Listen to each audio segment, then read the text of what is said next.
안녕하세요. 결혼한 지 3년 만에 이혼한 30대 여성입니다. 이혼한 지는 이제 막 반년이 넘었고요. 그런데 여전히 저도 모르게 왜 나한테 이런 일이 생겼을까 하고 상념에 빠지곤 해요. 살다 보면 한 번쯤 똥 밟는 날도 있는 거라고 그렇게 생각하고 잊어버리려고 하는데 그게 생각만큼 쉽지가 않거든요. 그래서 차선책으로 선택한 게 남들에게 제 이야기를 해보는 거예요. 후련하게 부정적인 감정을 털어내는 것도 꽤 괜찮은 방법 같아서요. 남편을 만나기 전, 저는 대기업은 아니었지만 그래도 비교적 이름난 회사를 다니던 직장인이었습니다. 커리어에 대한 욕심이 있다 보니 주변은 둘러보지 않고 오로지 경주마처럼 앞만 보고 달리는 사람이었고요. 그리고 그렇다 보니 결혼은커녕 연애 한번 제대로 해보지 못하고 어느새 30을 넘겼는데 그럼에도 불구하고 급하다는 생각은 안 들대요. 그래서 나는 결혼하고는 크게 인연이 없는가 보다 했었는데 생각지도 못한 어쩌면 평생 나와 같이 늙어갈지도 모르겠다 생각했던 단짝 친구가 어느 날 갑자기 시집간다며 청첩장을 주는 게 아니겠어요? 정말이지 그때 제가 받은 충격은 뭐랄까. 누구보다 빨리 앞으로 달려나가고 있다고 생각했는데 어쩌면 나만 뒤처지고 있었던 건 아닐까 싶은 게 그리고 그때부터 정말 마음이 조급해지더라고요. 나도 더 늦기 전에 내 짝을 만나야 한다 그런 나름대로 강박이 생긴 것처럼 말이죠. 그런데 그런 제 마음을 제 후배가 눈치라도 챘던 건지 자기가 아는 오빠 중에 너무 괜찮은 사람이 있어서 그런다며 소개팅 자리를 만들어 주었고 그렇게 만나게 된 사람이 남편이었어요. 남편은 당시 식당에서 일을 하고 있었는데 말하기로는 시부모님이 향후 몇 년 이내에 은퇴를 하실 예정이고 그러면 자기가 물려받게 될 거라고 했습니다. 그래서 원래는 주말에만 도와드리곤 했었는데 저와 만나기 얼마 전 아예 회사를 관두고 식당 일에 뛰어들었다고 하더라고요. 그러면서 자기 이야기를 늘어놓는데 솔직히 처음에는 좀 별로다 싶었어요. 제 이야기를 들어주기보다는 자기 얘기를 하기에 바쁜 사람 같았으니까요. 하지만 대화를 좀 더 나눠보니 가족애도 있고 책임감도 있고 속이 깊은 사람 같더라고요. 그래서 남편이 한 번 더 만나고 싶다 했을 때 그러자 했네요. 그리고 그 이후로 몇 번의 만남을 더 갖게 되었고 그 인연이 이어져 부부의 연까지 맺게 되었죠. 남편과 결혼하던 당시 시댁에서 2억을 해주셨고 친정에서도 그와 비슷한 수준으로 지원을 해주셨습니다.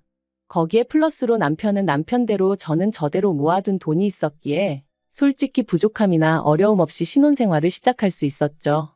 하지만 모든 것이 원만하게 흘러가는 듯했던 저희 결혼 생활이 조금씩 삐그덕거리기 시작한 건 생각지도 못한 신우가 저희의 일상에 등장하면서였습니다. 남편에게는 위로 6살 많은 누나, 그러니까 신우가 있었는데 저는 결혼식 당일을 제외하곤 한 번도 신우와 따로 만남을 가져본 일이 없었어요. 남편이 몇 번이나 자리를 만들어 보려고 했었지만 매번 이런저런 이유로 신우가 약속을 파토냈었거든요. 그리고 솔직히 저는 그런 일들이 몇 번 반복되고 나니 남편에게 말은 못했지만 신우가 나를 싫어하나 그런 생각도 들대요. 그리고 신우 쪽에서 자꾸 약속을 파토내는데 저라고 그래도 만나요 하고 매달리는 것도 웃긴 것 같고 그래서 보게 되면 보는 거지 하고 내버려뒀더니 정말 결혼식 당일이나 되어서야 만나게 되었답니다.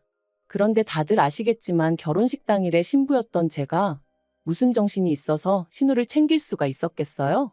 남편 누나라니까 인사하고 그게 다였죠. 그리고 신혼여행 다녀와서 시댁에 인사를 갔던 날이었습니다. 어머님이 저더러 집에 가면 신우한테 전화 한 통 해주라면서 결혼식 당일날 제가 자기를 본체만 채 하더라며. 벌써부터 기어오르려고 드는 건지 뭔지 모르겠다. 한두 살 차이도 아닌데 어떻게 윗사람 대우를 안 해주냐 하며 서운해했다대요. 듣고 있는데 정말 황당했습니다. 그런 말을 하는 신우도 그런 신우한테 따끔하게 한마디 해주시진 못할 망정 오히려 말을 전하시는 어머님도 솔직히 얼마나 실망스러웠는지 몰라요. 하지만 그때만 하더라도 이제 갓 시집 온 입장이었던 만큼 제 목소리를 크게 내고 싶은 생각은 없었습니다. 그래서 그냥 어머님 말씀대로 신우에게 전화했고 그날 신경 써드리지 못해서 죄송하다 했더니 자기가 이번만큼은 그냥 처음이라 뭘 몰라서 그랬다 생각하고 넘어가겠다나요? 그런데 지금 생각해보면 애시당초 그때부터 아니다 싶은 건 아니라고 말을 했어야 하는데 제가 너무 순진하고 바보 같았어요. 아무튼 그런 일도 있었지만 그게 저와 남편의 결혼 생활에 어떤 영향을 미쳤던 건 아니었어요. 적어도 저는 그렇게 생각했죠. 하지만 결혼하고 1년쯤 됐을 땐가 신우가 시부모님 댁으로 들어간다고 하더라고요. 그런데 시매부랑 다 같이 들어가는 게 아니라 신우만 시조카를 데리고 들어간다는데 혹시 무슨 일이라도 있는 거냐는 제 질문에 남편은 그런 건 아니고 시매부한테 일이 있어서 당분간 떨어져 지내게 되었다면서 제가 신경 쓸 일이 아니라고 말 그대로 쓸데없는 관심 갖지 말라는 식으로 말을 하는 거예요. 그리고 저희 남편이 저한테 그런 식으로 말을 한 적이 거의 없었거든요. 그래서 좀 놀라기도 했고 어떤 의미로는 정말 더 신경이 쓰이대요. 저한테 꼭 뭘 감추는 것 같았으니까요. 그리고 아니나 다를까 역시나 거기엔 저만 모르던 비밀이 있었어요. 바로 신우의 이혼 소식이었죠. 그리고 그 이혼의 이유가 심해부의 바람이라는 걸 알게 되었을 땐 제가 개인적으로 신우를 어떻게 생각하는지 그걸 떠나서 그냥 신우가 안 됐더라고요.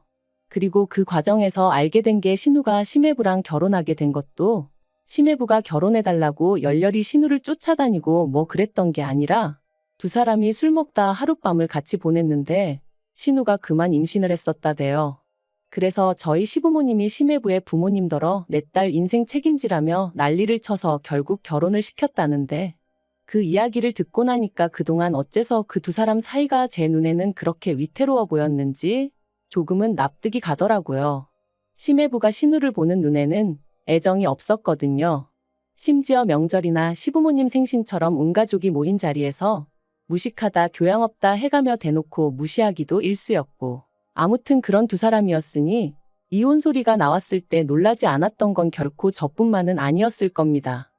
매달 양육비 60만 원씩 받는 조건에 재산이랄 게 없어서 신우 앞으로 떨어진 것도 없었고 그나마 위자료로 700만 원인가 받았다는데 들으면 들을수록 신우가 참으로 짠하대요. 그리고 상황이 그랬으니 시부모님께서 신우더러 시조카를 데리고 집으로 들어오라 하신 거였고요. 그런데 솔직히 여기까지야. 시부모님이 당신들 딸 챙기겠다는데 제가 무슨 말을 할 수 있었겠어요? 저희 친정부모님이라도 그러셨을 테고요. 하지만 제가 이해할 수 없는 건 남편이 보여준 태도였어요. 남편이 도대체 어디서 뭘 듣고 왔는지 자기가 심해부의 역할 그러니까 시조카 아빠 역할을 자처하기 시작했거든요. 남편은 일주일에 6일을 식당에서 일했고 저는 다른 직장인들과 마찬가지로 평일에 일하고 주말에 쉬는 스케줄이었다 보니 저희가 같이 쉬는 날은 일요일 하루가 전부였어요. 그래서 일요일이면 저희는 늘 어디로든 떠났습니다.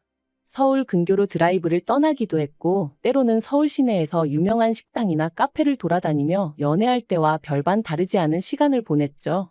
그런데 신우가 시댁으로 들어온 이후로 남편은 걸핏하면 어딜 가든 시조카를 데리고 가고 싶어 했어요. 게다가 장소나 일정도 7살 난 남자아이가 무엇을 좋아하는지에 맞춰지기 시작했달까요? 그리고 저라고 처음부터 반대를 했던 건 아닙니다. 남편이 쉬는 날엔 신우가 식당에 나가서 시부모님을 도와 일을 했으니 제가 생각해도 시조카가 좀 쓸쓸하겠구나 싶어서 처음엔 남편이 하자는 대로 따라줬었죠. 그런데 그렇게 한두 달 시간이 흐르고 나니까 일단 쉬는 날이 쉬는 날처럼 느껴지지가 않았고 이러다 우리 둘만의 시간은 언제 가질 수 있을까 싶은 게 남편에게 점점 서운한 마음이 들더라고요. 또 한편으론 어린애를 상대로 이런 생각을 하는 제 자신이 한심해서 스스로에게 짜증도 많이 났죠. 아무튼 고민 끝에 결국 남편에게 이제 시조카를 데리고 나가는 건 그만했으면 좋겠다고 어렵게 말을 꺼냈습니다. 그런데 남편은 저더러 지금 어린애를 질투라도 하는 거냐며 유치하다 하더니 그러면 저는 혼자 집에 있으라대요. 자기는 어쨌든 시조카가 안쓰러워서 나 몰라라는 못하겠다면서 말이죠. 그리고 전 이런 남편의 반응에 꽤 충격을 받았습니다. 하다못해 저를 어떻게든 달랜다던가 설득을 한다던가 그런 과정도 없이 저랑 시조카 중에 시조카를 딱 선택했다는 자체가 너무 서운했거든요. 그리고 그날 이후로 정말 저는 혼자 집에 남았고 남편은 시조카를 데리고 나가더군요. 그런데 그 상황 자체보다 더 황당했던 건 바로 그 다음 주부터는 신우까지 합세하여 셋이 외출을 했다는 거예요. 사실 신우가 일을 하니까 시조카 혼자 있게 하기가 뭐해서 남편이 데리고 다녀도 뭐라고 안 했던 건데 남편이랑 시조카 그리고 신우까지 누가 보면 셋이서 한 가족인 줄 알게끔 그렇게 주말마다 나가니 어처구니가 없더라고요. 그래서 남편한테 이제 보니 신우도 쉬는 거고 그럼 신우가 시조카를 챙기면 되는 거지 당신까지 같이 나갈 필요가 있냐니까. 여자 혼자 애 데리고 다니면 사람들이 무시한대요. 그리고 신우가 지금 심리적으로 많이 위축되어 있기 때문에 남자인 자기가 옆에서 같이 다녀줘야 안심을 한다나요? 정말이지 듣는데 기도 안 차더라고요. 제가 남편더러 말도 안 되는 소리 좀 하지 말라고 했어요. 삼촌으로서 조카 챙겨주고 동생으로서 누나 챙겨주고 그러고 싶은 마음은 알겠지만 남편 역할부터나 제발 좀 똑바로 하란 말과 함께요. 그런데 이 이야기가 어머님 귀에 들어갔고 저는 정말 말 그대로 호되게 욕을 먹었습니다. 어머님께서 저더러 왜 이렇게 신보가 못돼 먹었냐면서 남매 사이를 갈라놓으려고 하는 거냐며 정말 실망이라셨거든요. 그래서 제가 어머님한테 제 입장도 이해를 좀 해달라고 하소연을 했습니다. 남편이 식당일 마무리하고 집에 오면 11시고 그럼 저희는 1시간도 채 같이 보내지 못한다. 그러다 만나는 게 일요일인데 언젠가부터 신우랑 시조카까지 남편이 챙긴다고더니 정작 부부로서 저희가 같이 함께 보낼 시간이 없다. 어머님도 여자고 아내이시면서 이런 제 마음은 왜 이해를 못 해주시냐. 그리고 저는 솔직히 제가 이렇게까지 이야기를 하면 어머님이 미안하다. 내가 미처 거기까진 생각을 못했다. 내가 네 신우고 네 남편이고 알아듣게 잘 이야기해보겠다 뭐 이런 식으로 나와주실 줄 알았어요. 그런데 제가 드라마를 너무 많이 봤던 걸까요? 아니면 이상과 현실을 구분 못하는 바보천치였던 걸까요? 어머님이 보여주신 반응은 제 예상과는 완전히 달랐습니다. 저더러 나는 여자고 아내고 그런 건 모르겠고 내 새끼들이 가깝게 지내는 게 좋다. 누구건 간에 내 딸한테 상처 주는 꼴 이제는 못 본다. 그게 내 며느리라고 해도 나는 용서 못한다. 도무지 대화가 통하지 않는다는 게 이런 거구나 싶었어요. 그래서 어머님 뜻 잘 알겠다고 그러고 집으로 돌아왔습니다. 집에 돌아와 곰곰이 생각을 해봤는데 도무지 감당을 못하겠더군요. 막말로 신우가 재혼을 하지 않는 한 언제까지라도 이런 생활이 이어질 것만 같았고 그럼 도대체 우리 애는 언제 갔지? 그런 생각도 들고 설령 제가 애를 낳는다고 한들 우리 애가 시조카한테 치이지 말란 법이 있나 싶기도 하고 생각할수록 말 그대로 머리가 터질 것처럼 아팠어요. 그리고 그렇게 며칠 동안 어디다 말도 못하고 혼자 끙끙 앓다가 결국 남편에게 헤어지자 했습니다. 당신이 그렇게 가족을 끔찍히 생각하는 줄 몰랐다고. 그런데 나는 아직 당신에게 진짜 가족이 아닌가 보다고. 그러니 내가 빠져주겠다 했어요. 그런데 남편이 그제서야 자기가 평생 신우나 시조카 뒷바라지를 하겠다는 것도 아닌데 왜 이렇게 예민하게 반응하냐며 신우가 불쌍하지도 않냐? 조금만 참아라 그러더라고요. 죽어도 서운했냐 미안하다 그런 말은 안 하고. 그래서 그냥 아니라고 원 없이 챙겨주라 했어요. 솔직히 언젠가부턴 신우가 본 척 같고 제가 첩 같은 기분까지 들어서 더는 신경 쓰기도 싫고 여러 가지로 마음이 떠났던 것 같아요. 그런데 남편은 마지막까지도 네가 이런 식으로 나오면 우리 누나가 얼마나 불편하겠냐. 가뜩이나 힘든 사람 더 힘들게 해야겠냐. 너 연애할 때만 하더라도 남들한테 친절하고 상냥해서 내가 그게 좋아서 너랑 결혼하기로 한 건데 이게 네 진짜 본 모습이냐 그러더라고요. 정말이지 그런 말을 짜증스럽게 짓거리는 남편을 보고 있자니 나를 이해해줄 생각은 요만큼도 없구나 싶으면서 완전히 정이 떨어져 버렸죠. 그리고 그렇게 저희는 결국 이혼했습니다. 결혼하고 3년 만에 이혼녀가 된 거죠. 협의 이혼했고 그제서야 어머님이 저더러 너는 왜 이렇게 극단적이니? 네 신우가 너한테 말은 안 해도 속으로 얼마나 고마워하는데 이러니? 이러면 네 신우가 마음이 얼마나 불편하겠니?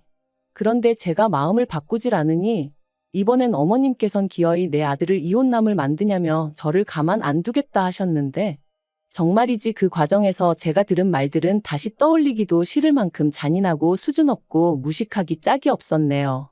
그래도 뭐 결국 이렇게 남남이 되었습니다.